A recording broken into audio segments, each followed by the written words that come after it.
గౌరవ ముఖ్యమంత్రి శ్రీ నారా చంద్రబాబు నాయుడు గారి నేతృత్వంలో ఆయన ఆధ్వర్యంలో స్వచ్ఛాంధ్ర స్వచ్ఛ దివస్ ఈ కార్యక్రమం ఇనిషియేట్ చేస్తా ఉన్నాం.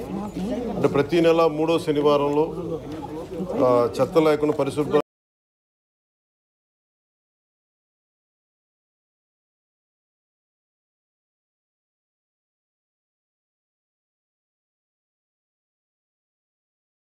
కరోనా లాంటి పరిస్థితులు వచ్చినప్పుడు శుభ్రత ఎంత అవసరం అనేది మహమ్మారులు వచ్చినప్పుడు అర్థమవుతూ ఉంటుంది. ఒకవైపు 2047లో అద్భుతంగా భారతదేశం ముందుకెళ్ళాలి, ఆంధ్రప్రదేశ్ ఎదగాలనుకున్న దాంట్లో చాలా కీలకమైనది పరిశుభ్రత.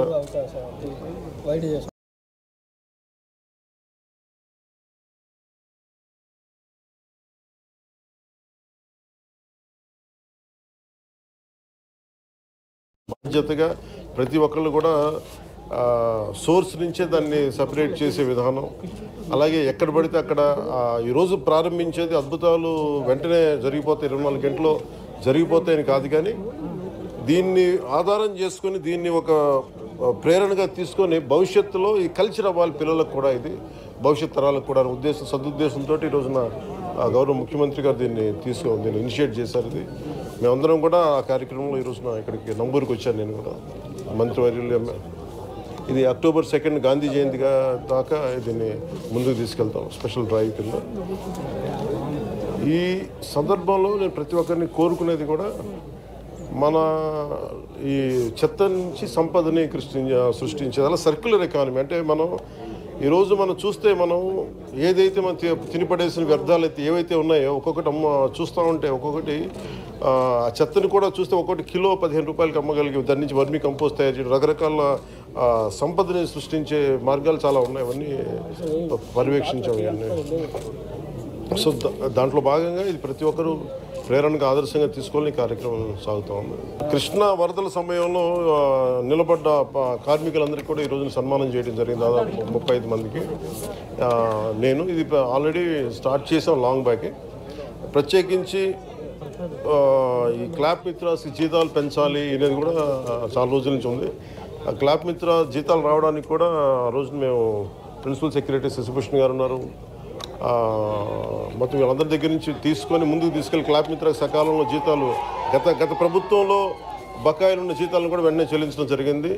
అలాగే నా దృష్టికి తీసుకొచ్చింది ఎంపీడీఓ గారు కానీ మిగతా ఉన్నతాధికారులు ప్రతి ఒక్కరు కూడా వాళ్ళ జీతాలు పెంచాలనే ఒక ఇది ఉందని రిక్వెస్ట్ ఉందని అడుగుతా ఉన్నారు. దాన్ని ఖచ్చితంగా పరిశీలిస్తామని చెప్తాం. పారిశుద్ధ్య కార్మికులకి చాలామంది ఇంకా టెంపరీగా చేస్తున్నారు, చాలా ఇబ్బందులు పడుతున్నారు. మురుగు కలెక్ట్ చేయడం అనేది మనం జనరల్గా పబ్లిక్ అసలు ఆలోచించడానికి ఇష్టపడరు.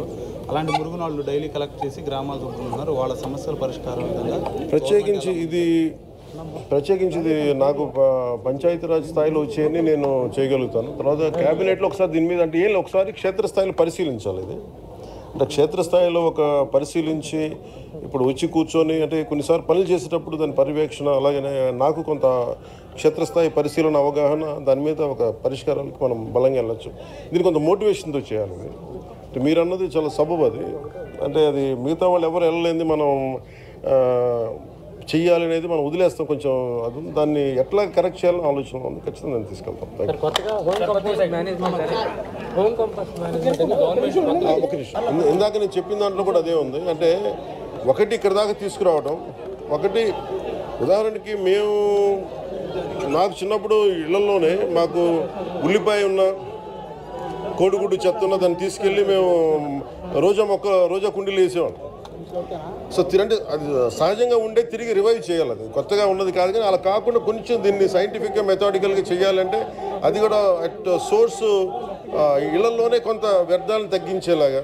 అలాగే హాస్పిటల్ నుంచి వచ్చేది ప్రత్యేకించింది, అది పొల్యూషన్ కంట్రోల్ బోర్డు అధికారులతో కూడా మాట్లాడాను ఈ మధ్యన.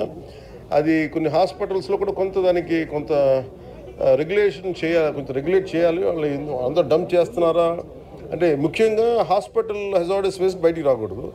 అది ఎంత వస్తున్నాయనేది అది కూడా ఒక దృష్టిలో ఉంది.